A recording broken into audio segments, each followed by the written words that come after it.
자, 34페이지 국가의 출현 부분 봅시다.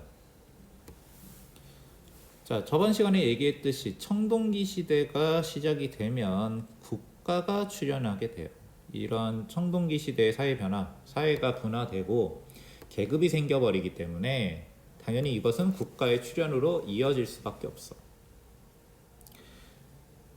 그래서 사회가 분화되다 보니까 경제력과 무력을 가진 사람들이 출현을 했고 이들이 지배층을 형성했겠지. 그리고 이 지배층은 자기가 다스리는 지역에 만족하지 않고 이웃 집단과 통합하여 당연히 그 과정이 평화롭진 않았겠지. 그래서 자기의 집단을 점점 키워나가다 보면 이제 국가적인 규모가 돼버린단 말이야. 자, 이렇게 생겨난 국가는 이제 큰 영토와 많은 사람들을 다스리기 위해서 군대, 법률, 감옥 같은 여러 가지 제도가 생겨나게 됩니다. 자, 황허강 중류, 이 지도에 노랗게 표시된 지역이 황허강 중류인데 이 지역은 양서우 문화가 발달했던 지역이고 나중에 룽산 문화가 들어서게 됐지, 다운커 문화와 합쳐져서. 그래서 이 황허강 중류에서 사회 분화가 촉진이 돼서 이 동아시아 지역에서 최초의 국가가 출현했다 이렇게 보고 있어. 그래서 기원전 2000년경에는 하라는 나라가 등장을 했고 이 하라는 나라는 기록상으로 적혀있는 최초의 국가인데 이게 역사책 기록에만 확인되어 있다 뿐이지 이렇다 할 유적 유물이 발굴이 안 됐는데 최근에 얼리터우 유적이라는 곳에서 이러한 궁궐로 추정되는 유적이 발견이 됐어. 근데 이게 아직 연구가 진행돼서 아직까지는 기록상으로 확인된 곳이다라고 얘기를 하는데 이제 나중에 가면 진짜 실체가 확인될 수도 있는 최초의 왕조지. 그리고 기원전 1600년경에는 상이라는 왕조가 성립이 되는데 이 상나라는 다른 이름으로 은나라라고도 불러. 근데 이 나라는 이제 실제 존재가 확인됐단 말이야. 갑골문 같은 것들이 산더미처럼 발견이 되고 왕궁 유적도 어느 정도 발굴됐기 때문에 상나라는 확실히 있었다. 그러니까 원래는 상나라도 기록상에 있었던 왕조였단 말이야. 기록에만 있지 뭐 실체가 뭐 있겠니? 근데 이런 것들이 발견이 돼서 은나라가 실제 존재가 확인되는구나. 그렇다면 하나라도 언젠가는 실제 존재가 확인될 수도 있는 거겠지. 자, 그러면 이 실체가 확인된 상나라의 통치 체제를 봅시다. 자, 상나라의 통치 체제는 신권 정치야. 그러니까 제사장이 왕이고 왕이 곧 제사장이란 말이야. 이 종교적인 의식이 아주 중요한 국가였다는 거지. 그래서 당시에는 나랏일을 점을 쳐서 결정을 했는데 그러면 이게 나라가 너무 개판으로 운영되는 거 아니냐. 근데 중요한 건 이거야. 최종 판단은 왕이 몫이야. 왜? 얘가 제사장이잖아. 점괘가 어떻게 나오건 이거를 해석하는 건 왕 마음이라는 거지. 그러니까 점을 쳐서 결정했다라고 얘기했지만 이 점괘는 왕 마음대로 해석하는 것이기 때문에 왕이 점괘의 권위를 빌어서 통치하는 데 활용했다. 이렇게 볼 수 있는 거지. 어쨌든 신권정치 체제입니다. 자, 갑골문에 기록을 했다고 했는데 뭘 기록을 했느냐? 점을 친 내용과 결과를 갑골문에 기록했다는 거야. 예를 들면 자, 갑골문은 거북이 배딱지에다가 기록을 했다고 하는데 자, 이렇게 거북이가 있죠. 그럼 거북이 배딱지를 떼내서 알고 싶은 내용을 적는 거야. 배에다가. 전쟁을 하면 이길까요?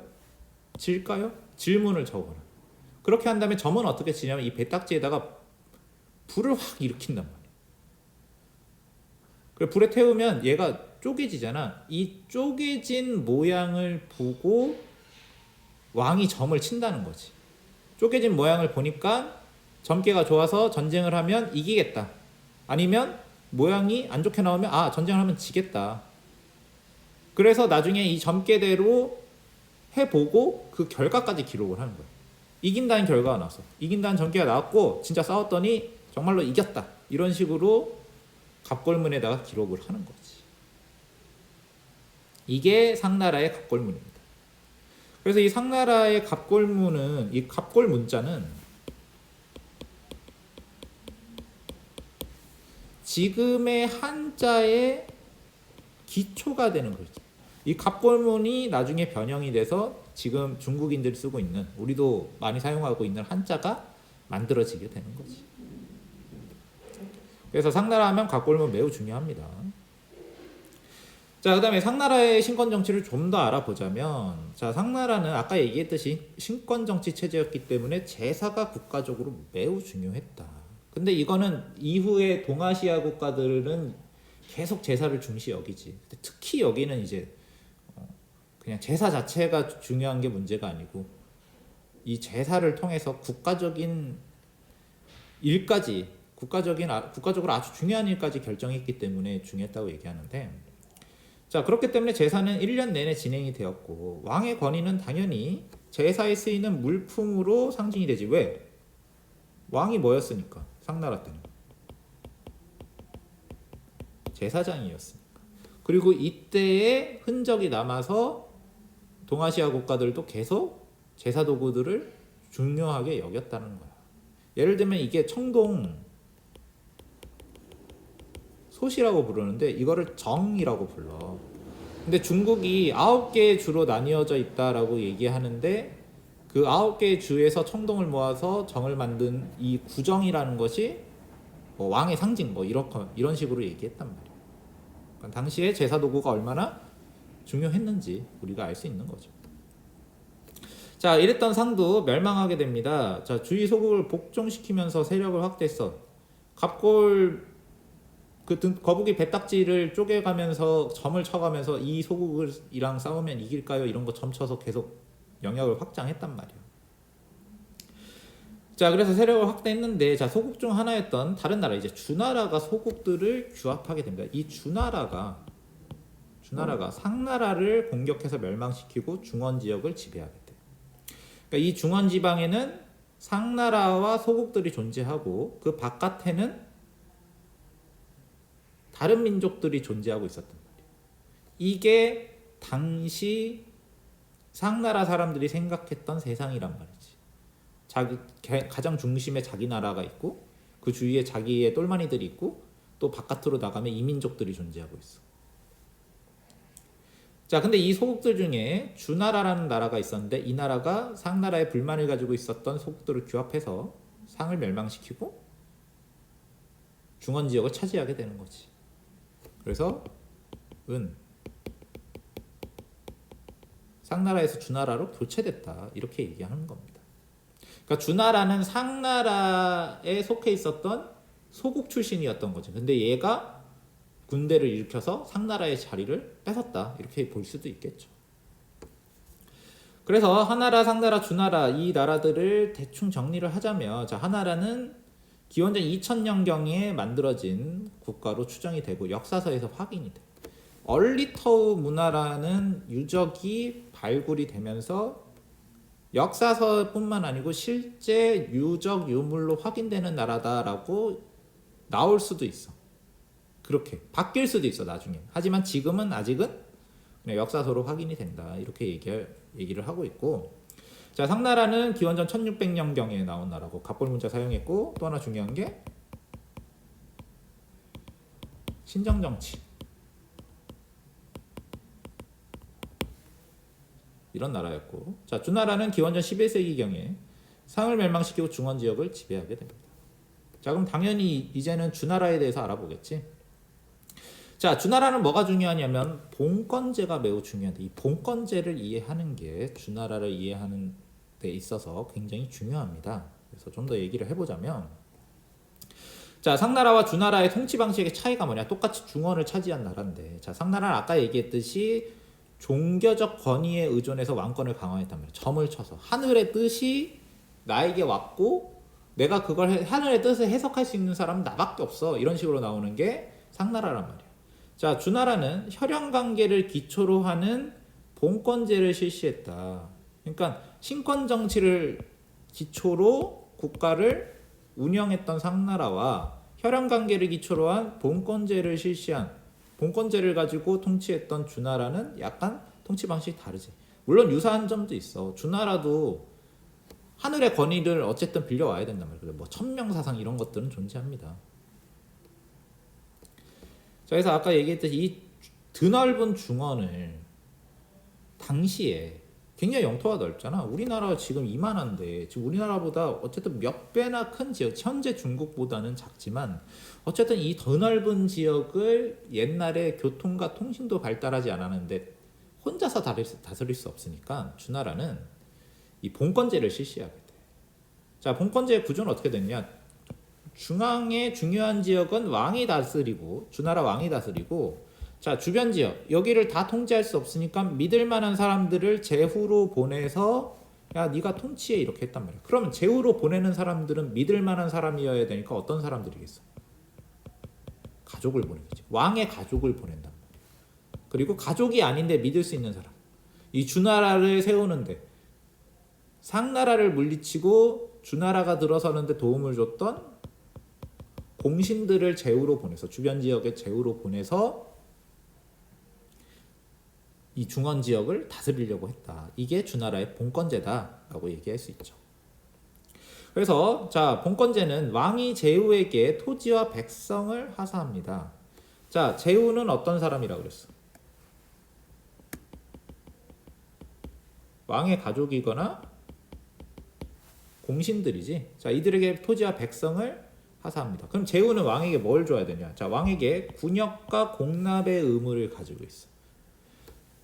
다른 나라와 전쟁을 할 때는 군대 끌고 가서 왕을 도와줘야 되고, 그리고 일정한 기간마다 특산물이나 세금 같은 걸 바쳐서 왕에게 진상을 해야 된단 말이지. 자, 그러면 주나라 왕은 누가 세습하느냐? 자, 왕의 맏아들 적장자가 상속을 합니다. 그리고 나머지 아들들은 제후로 봉해지는 거지. 그렇다면 크게 봤을 때 왕과 제후들은 최소 친척들이겠지. 물론 공신들도 존재하지만 대부분은 이 천자의 가족, 주나라 왕의 가족들이란 말이야. 자, 그리고 제후들도 마찬가지. 제후들도 밑에 경대부사, 이 자기가 다스리는 땅을 또 나눠주잖아. 그럼 나눠줄 때는 또 얘네들도 가족이거나 공신들에게 경대부 사회 지위를 나눠주고 또 땅을 나눠준단 말이지. 그러니까 마치 뭔가 다단계 같은 거야. 얘네들이 조그마한 땅을 가지고 있는데 얘한테 땅 나눠준 애들은 제후고, 제후들이 가지고 있는 땅이 또 전국에 흩어져 있는데 이걸 나눠준 건 왕이고. 근데 얘네들 도대체 무슨 관계냐? 혈연 관계다. 공신도 존재하지만 주로 혈연 관계다. 제후와 경대부 사회 관계도 마찬가지다. 주로 가족이다. 혈연 관계다. 이렇게 얘기를 하는 거예요. 그러니까 봉건제는 왕의 가족들에게 지방에 있는 땅을 나눠줘서 대대손손 다스려라. 가족 관계니까 배신하지 않겠지. 그리고 너네는 이 땅을 다스리는 대신에 토지와 백성을 니네한테 줬으니까 너네는 대대로 이 지역을 다스리면서 니네 후손들도 다스리면서 군역과 공납의 의무를 다 해라. 이런 방식으로 넓은 땅을 다스리려는 거야. 그러니까 고민을 했겠지, 주나라가. 이렇게 땅이 넓은데 어떻게 다스리지? 봉건제로 다스리자. 이렇게 생각을 했다라는 거야. 자, 그래서 이 봉건제를 뒷받침하고 주나라가 지속적으로 중원을 다스리기 위해서 덕치주의, 천명 이런 사상들을 또 만들게 돼. 자, 주나라는 신분제도가 매우 엄격합니다. 왜? 왕이 있고 제후가 있고 경대부가 존재하잖아. 이 넘을 수 없는 벽을 만들어야 된단 말이야. 제후가 감히 왕한테 덤비면 안 되고 경대부가 감히 제후한테 덤비면 안 된단 말이야. 근데 이게 평소에 생활을 할 때도 철저히 지켜야 되는 거죠. 그래서 그런 규칙들을 엄청나게 많이 만드는데 그런 것들을 통틀어서 예의라고 얘기한단 말이야. 예를 강조해. 지배층 사이에 특히 강조한단 말이야. 그래서 평소 생활에도 예절을 지켜라. 경대부와 제후에 넘을 수 없는 벽을 강조하는 거지. 예의를 지켜야 되니까. 제후와 왕에 넘을 수 없는 벽을 강조하는 거지. 자, 그 다음에 또 어떤 게 있냐면 백성은 어떻게 다스리냐? 백성은 덕으로 다스려야 된다. 지배층 사이에는 예로 다스리고 백성들은 덕으로 다스려야 된다. 이렇게 얘기하는 거예요. 그러면 도대체 이 왕은 뭐가 잘났길래 이렇게 제후와 경대부 그리고 밑으로 내려가면 백성들 위에 군림하냐는 거지. 그것은 천명을 받았다. 왕은 하늘의 명령을 받아서 통치하는 거다. 그럼 왕이 곧 하늘이다라고 얘기할 수 있겠지. 왜? 하늘은 왕을 통해서만 명령을 내리잖아. 왕이 곧 하늘일 수밖에 없는 거지. 그래서 왕의 통치를 정당화하는 겁니다. 근데 이게 예나 덕치주의, 천명사상 이런 것들은 우리에게 익숙한 거죠. 내가 천명을 받아서 나라를 세운다.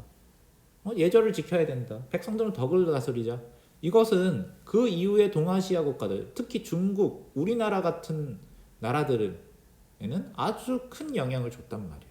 그래서 이 주나라의 정치 체제, 봉건제는 나중에 없어지지만 덕치주의, 천명 이런 것들은 나중에 이 중원에서 등장하는 국가들의 정치 체제에 많은 영향을 주는데, 이것은 요것들이 나중에 유교에까지 영향을 주니까 이런 영향을 미칠 수밖에 없는 거예요. 그래서 주나라 하면 봉건제와 덕치주의, 천명 이런 단어들을 이해하고 알고 있어야 됩니다. 여기까지 하겠습니다.